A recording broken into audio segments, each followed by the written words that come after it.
Okay, so what we're going to do is we're going to take the chicken that we seasoned with salt and put it into the pan with a little bit of oil to start kind of getting the sides crispy. You're going to do each side for about 7 minutes. Then we're going to move on to cutting up the shallots. You just kind of want them nice and thin so that they kind of give you this kind of great flavor.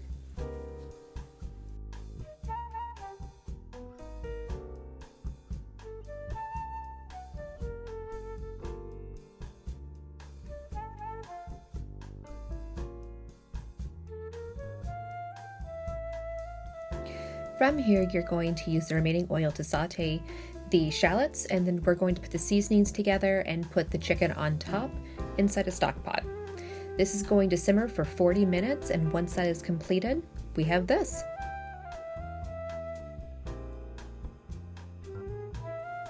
So for the sultana rice, what we're going to start with first is taking the diced onions and seasoning them while cooking them in the butter. Once the onions start to turn more of a transparent white color, then we're going to add the rice to this mixture. We want the rice to be a little bit toasted, and this is very similar to like a risotto. So once you have the rice a little bit more toasted, what we're going to do is add the water, and then after we add the water, we're going to get it to a boil, adding the peas.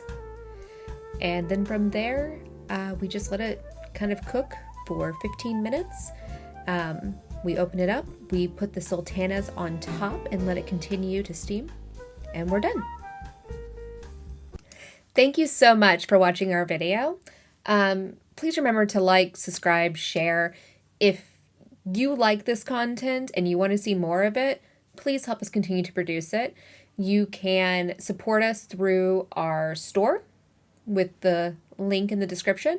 You can also support us on Patreon for $1 a month. You're kind of giving us the ability to keep buying the ingredients and producing the content that we do produce. Also, you can be part of the conversation. We have a Discord where everyone's kind of chatting up on stuff. So just let me know. And yeah, that's it. Thanks. Have a great day, guys.